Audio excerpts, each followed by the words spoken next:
जी हाँ दोस्तों, इस क्वेश्चन को बिल्कुल मैं आपको ट्रिक के माध्यम से बताऊंगा। यहाँ पर देख सकते हैं, मैंने यहाँ पर ट्रिक लिख रखा है ऑलरेडी यहाँ पर, ठीक है। ये रहा आपका ट्रिक, यहाँ पर देख सकते हैं, ठीक है। हमारा क्वेश्चन क्या था? क्वेश्चन था हमारा कि खाद्य सुरक्षा अधिनियम की प्रमुख विशेषता और प्रभावों का वर्णन करना है। तो देखिए दोस्तों, विशेषताओं के अंतर्गत आपको ये सारा 7 पॉइंट याद रखना है। उसके बाद इसका प्रभाव, जो आपको यहाँ पर प्रभाव है ना क्वेश्चन में, तो प्रभाव के लिए आपको ये सारा पॉइंट याद रखना है। और देखो, क्वेश्चन में सिर्फ विशेषता और प्रभाव दिया, तो हम विशेषता और प्रभाव ही नहीं लिखेंगे, ऐसे नंबर नहीं मिलेगा फुल नंबर, ठीक है। इसके साथ साथ इसके जो समस्याएं हैं उसके बारे में भी हम लिखेंगे। उसके बाद इसमें क्या क्या सुधार होना चाहिए इसके बारे में भी लिखेंगे, और लास्ट में निष्कर्ष लिखेंगे। तब ये हमारा क्वेश्चन क्या हो जाएगा दोस्तों, कंप्लीट हो जाएगा, ठीक है। तो बस आपको ये पॉइंट याद रखना है, ये सारे पॉइंट को याद रखना है कि जब भी क्वेश्चन आ जाए खाद्य सुरक्षा अधिनियम से, खाद्य सुरक्षा अधिनियम से कहीं भी क्वेश्चन आ जाए, चाहे विशेषता दे दे, प्रभाव दे दे, लाभ हानि दे दे, या तो इसके गुण दे दे, कुछ भी दे दे, या तो इसमें क्या सुधार करने की जरूरत है वो दे दे, या तो इसमें कमियां क्या है वो दे दे, कुछ भी दे दे दोस्तों, आंसर आपको यही लिखना है। तो विशेषताओं के अंतर्गत आपको ये सारा पॉइंट याद रखना है, 7 पॉइंट। प्रभाव के अंतर्गत ये सारा पॉइंट याद रखना है, और समस्याओं के अंतर्गत ये सारा पॉइंट्स रखना है, और सुधार के अंतर्गत ये पॉइंट रखना है। अब आपको आंसर कैसे तैयार करना है मैं आपको बताऊंगा, ठीक है। चलो आते हैं क्वेश्चन की ओर। क्या है कि खाद्य सुरक्षा अधिकार अधिनियम की प्रमुख विशेषताओं और प्रभावों का परीक्षण करें। यानी जो हमारा खाद्य सुरक्षा अधिकार अधिनियम है, इसकी क्या क्या विशेषताएं और क्या क्या प्रभाव है। हालांकि इसका मैंने चुनौतियां भी लिखूंगा, क्या क्या इसमें सुधार किया जाना चाहिए वो भी लिखेंगे, ठीक है। सब कुछ इसमें हम मेंशन करेंगे। खाद्य सुरक्षा अधिकार अधिनियम का मतलब समझे दोस्तों, खाद्य मतलब हमारा भोजन। तो आप सभी को पता है कि ग्रामीण इलाका में, ठीक है, क्या होता है, सरकार के द्वारा राशन मिलता है लोगों को 5-5 किलो, ठीक है, एक व्यक्ति पर 5 किलो मिलता है। वही जो सरकार के द्वारा यही जो योजना बनाया गया ना, इसी योजना को बोला जाता है खाद्य सुरक्षा अधिकार अधिनियम, कि जो भी गरीब लोग हैं उसको खाद्य मिले, ताकि कोई भी लोग भूखे ना मरे। तो सरकार एक अधिनियम बनाई है जिसका नाम है खाद्य सुरक्षा अधिकार अधिनियम, जिसके अंतर्गत गरीब लोगों को राशन वितरण किया जाता है, यानी कि खाद्य वितरण किया जाता है, ठीक है। तो देखो, खाद्य सुरक्षा अधिकार अधिनियम, जिसको NFSA के भी नाम से जानते हैं, ठीक है, राष्ट्रीय खाद्य सुरक्षा अधिनियम भारत का एक कानून है। ये जो हमारा है ना खाद्य सुरक्षा अधिकार अधिनियम, ये एक भारत का कानून है, जिसका उद्देश्य है कि भारत की लगभग 2/3 आबादी को सस्ती दरों पर खाद्य उपलब्ध कराना।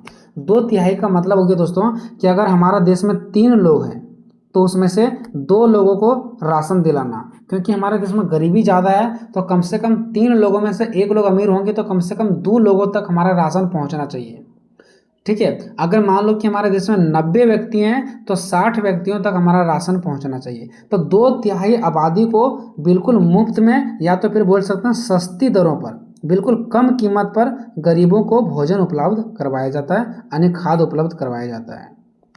यह अधिनियम 2013 में लागू हुआ था, और इसका मुख्य उद्देश्य गरीबी और ज़रूरतमंद लोगों को अनाज की सुरक्षा प्रदान करना था। 2013 में लागू हुआ, इसका उद्देश्य क्या था, गरीब लोगों को जिसको ज़रूरत है उसको अनाज दिया जाए।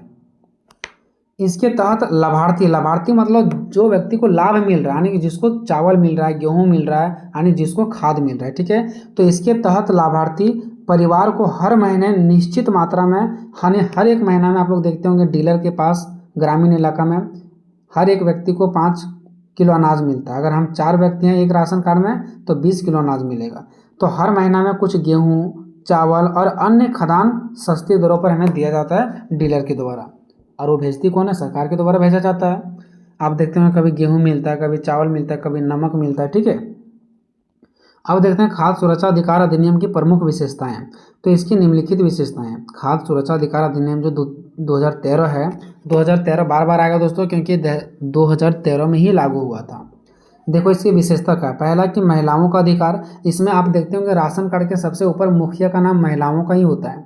सार्वजनिक वितरण प्रणाली, ये सभी को दिया जाता है, ये नहीं कि कुछ ही व्यक्ति को दिया जाता है, जितने भी गरीब व्यक्ति हैं सबको दिया जाता है। राशन की मात्रा तय है कि हर एक व्यक्ति को 5 किलो मिलेगा। पोषण संबंधित प्रावधान, पोषण संबंधित प्रावधान भी है, जैसे जो प्रेग्नेंट लेडी है, बच्चे हैं, उसको भी क्या होता है, दाल मिलता है, आप देखे होंगे चावल मिलता है, अच्छी अच्छी चीज़ें खाने के लिए मिलता है। शिकायत निवारण व्यवस्था, अगर किसी को नहीं मिल रहा तो शिकायत भी क्या कर सकते हैं, दर्ज कर सकते हैं। कानूनी अधिकार, यानी कि सभी को भोजन देना, ये हमारे एक कानून का अधिकार है। सभी को खाद्य देना, चावल देना, ये जो है ना व्यवस्था, ये हमारा कानूनी अधिकार है। अगर हमें नहीं मिल रहा है तो हम लड़ करके ले सकते हैं। केंद्र और राज्य की जिम्मेदारी और व्यक्तियों तक जो खाद है ना वो पहुंचाने का जिम्मेदारी है केंद्र सरकार को और राज्य सरकार को। केंद्र मतलब हो गया देश लेवल पर, राज्य मतलब हो गया राज्य लेवल पर। केंद्र में आ जाएगा हमारा प्रधानमंत्री और राज्य में आ जाएगा हमारा मुख्यमंत्री, यानी दोनों सरकार मिल करके जिम्मेदारी उठाती है कि व्यक्तियों तक हमें खाद पहुंचाना है। सारे पॉइंट्स को देखते हैं। महिलाओं का अधिकार देखो, परिवार की सबसे बड़ी महिला जो 18 वर्ष से अधिक है उसको मुखिया का दर्जा दिया जाता है और राशन कार्ड पर उसी का नाम सबसे पहले ऊपर दर्ज होता है और उसी के नाम से कार्ड होता है, यानी उसी को मुखिया बनाया जाता है। सार्वजनिक वितरण प्रणाली यानी सभी व्यक्तियों तक पहुंचता है, सभी, सार्वजनिक मतलब सभी तक, ठीक है।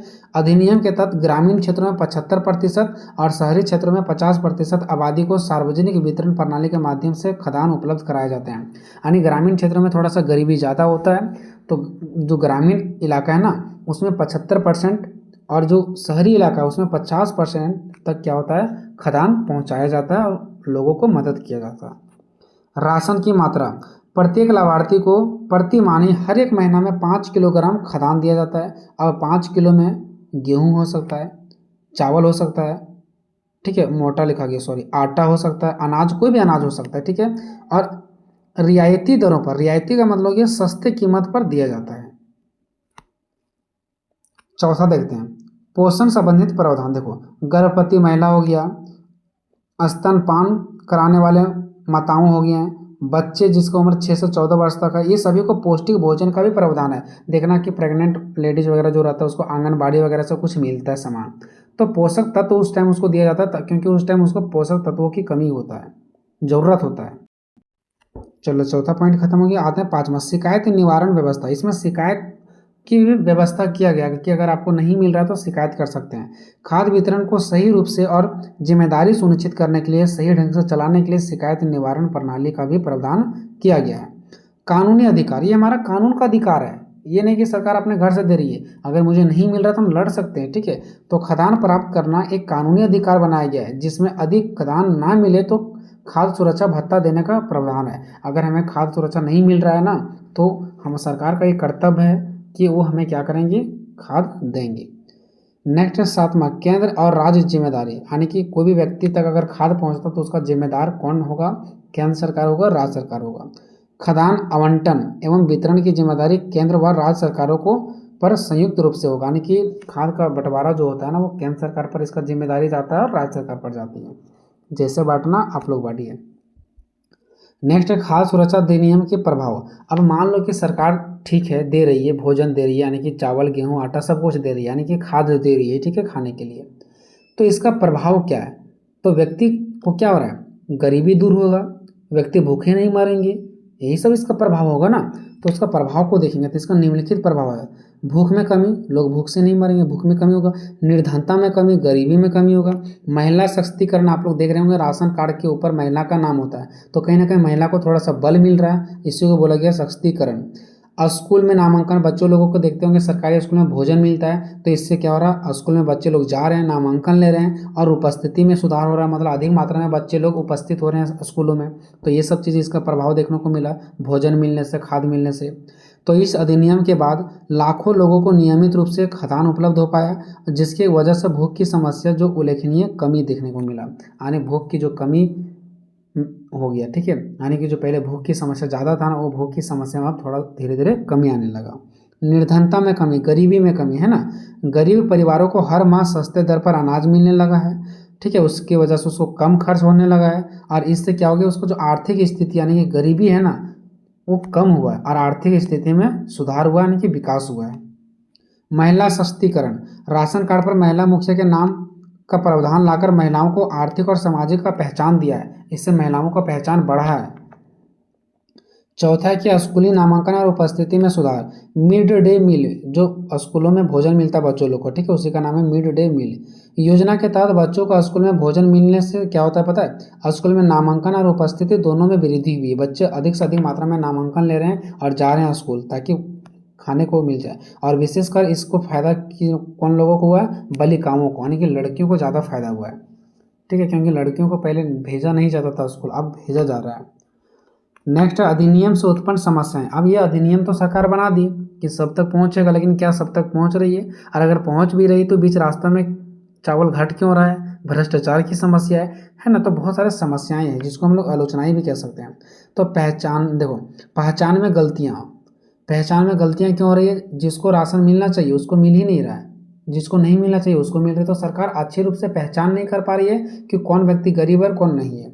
खाद्यान्न की गुणवत्ता पर प्रश्न, यानी कि सरकारी का जो खाद होता है वो थोड़ा घटिया किस्म का होता है, तो उसकी गुणवत्ता पर भी लोग प्रश्न करते हैं कि सरकारी माल अच्छा नहीं होता है। भ्रष्टाचार और कालाबाजारी भी होता है इसमें। वितरण में असमानता होता है, हर जगह एक साथ चावल नहीं मिलता। आप देखते हो कोई पंचायत में मिल गया तो कोई पंचायत में आया भी नहीं है, तो ये सब चीज़ भी देखने को मिलता है। पोषक तत्वों की कमी, सिर्फ सरकार चावल बांट देगी तो क्या सारा पोषक तत्व विटामिन मिल जाएगा लोगों को, नहीं मिलेगा। तो कुछ कमियां हैं। तो पहचान में गलतियां, कई योग्य लाभार्थी, यानी योग्य लाभार्थी जो अपने खाने लायक है, ठीक है, योग्य लाभार्थी वंचित रह जाते हैं। सॉरी, योग्य लाभार्थी का मतलब यहाँ पर ये हो गया दोस्तों कि जिसको चाहिए उसको नहीं मिल रहा है, वो लोग वंचित रह जा रहे हैं, पीछे रह जा रहे हैं। वहीं कई आप पात्र का मतलब कि जो लोगों को नहीं चाहिए वो लोगों को शामिल किया गया है। मतलब सूची में जिसको नहीं चाहिए वो लोगों को मिल रहा है, और जिसको नहीं चाहिए उसको तो मिल ही रहा है, और जिसको चाहिए उसको नहीं मिल रहा है। तो पहचान में सरकार गलती कर रही है। खाद्यान्न की गुणवत्ता पर प्रश्न उठाया जा रहा है। सरकार गोदामों से मिलने वाले अनाज की गुणवत्ता अक्सर खराब होती है, जिससे वास्तविक लाभार्थी उसका उपयोग नहीं कर पाता, क्योंकि खराब होता है। आप लोग देखते हैं कि राशन पर कभी कभी खराब मिल जाता है तो हम लोग बेचने पर मजबूर हो जाते हैं उसको। भ्रष्टाचार और कालाबाजारी, राशन की दुकानों पर कम तोलना, ये भी एक भ्रष्टाचार है कि कम वजन दिया जाता है, वो 20 किलो तो 19 किलो दिया जाता है। फर्जी लाभार्थियों के नाम पर अनाज उठाना, यानी कि 19 व्यक्ति और सरकार से 20 व्यक्ति का डीलर क्या कर रहे हैं, अनाज उठा रहे हैं। ब्लैक मार्केटिंग हो रहा है, मतलब चावल बचा करके प्राइवेट दुकानों में बेच दिया जाता है, ठीक है। अब भी ये समस्याएं बनी हुई है, अभी तक भी ये समस्या देखने को मिल रही है। आपके भी गांव में ऐसा होता होगा। वितरण में असमानता, हर जगह एक समय में राशन वितरण नहीं हो पाता। कुछ जगह पर पहले ही राशन का वितरण हो जाता है, कुछ जगह में थोड़ा सा लेट होता है। मान लो कहीं पहाड़ी क्षेत्र है तो वहाँ पे थोड़ा और लेट हो सकता है, जाने आने का थोड़ा सा तकलीफ होता है। पोषक तत्वों की कमी, केवल अनाज उपलब्ध कराने से समग्र यानी सारे पोषक तत्व नहीं मिलता है। प्रोटीन, विटामिन और सूक्ष्म पोषक तत्वों की आपूर्ति अधूरी ही रह जाता है। सिर्फ चावल में ही सारा विटामिन थोड़ी ना मिलेगा, सारा पोषक तत्व उसमें थोड़ी ना होता है। तो ये भी एक कमी है। अब इसमें क्या क्या सुधार किया जाना चाहिए, तो निम्नलिखित सुधार किया जाना चाहिए दोस्तों। निगरानी रखना चाहिए सरकार को, पोषक तत्वों का वितरण करना चाहिए, बांटना चाहिए। One nation one ration card होना चाहिए। इसका मतलब है एक देश में एक व्यक्ति का राशन कार्ड होना चाहिए, चाहे वो कहीं भी चल जाए पूरे देश में राशन उठा सकता है। अगर कोई व्यक्ति झारखंड का दिल्ली में भी चल गया है तो वहाँ भी राशन उठा सकता है। कालाबाजारी को दूर करना चाहिए, खाद्य की गुणवत्ता में सुधार करना चाहिए। इसका मैंने पॉइंट को एक्सप्लेन नहीं किया दोस्तों, आप चाहो तो एक्सप्लेन कर सकते हो, ज़्यादा लंबा हो रहा था इसलिए मैंने छोड़ दिया।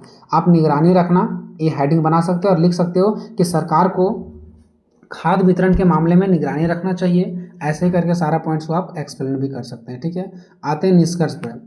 इसका मुख्य उद्देश्य भूख और कुपोषण को कम करना है। भूख से जो लोग मर रहे हैं ना उसको कम करना है। महिलाओं और बच्चों को पोषण संबंधित सहायता देना है, यानी बच्चे और महिलाओं को मदद करना है। सार्वजनिक वितरण प्रणाली को अधिक प्रभावी बनाना है। सार्वजनिक वितरण प्रणाली मतलब सभी तक ये प्रणाली, सभी तक भोजन पहुँचे, ठीक है। इस अधिनियम ने सामाजिक न्याय प्रदान करने में क्रांतिकारी भूमिका निभाई है। इस अधिनियम के अंतर्गत समाज में न्याय प्रदान हुआ है, यानी हर एक गरीब व्यक्ति को अनाज मिल रहा है, तो कहीं ना कहीं न्याय हुआ है, ठीक है। तो ये हर एक व्यक्ति को समाज में न्याय प्रदान किया है। जो कि गरीब लोग हैं तो उसको ऊपर उठने का मौका दिया कि आप भी अमीरों तक उठ पाओ, ठीक है। अमीर लोगों को नहीं मिल रहा है, गरीब लोगों को मिल रहा है ताकि वो भी अमीरों की जगह ले सके।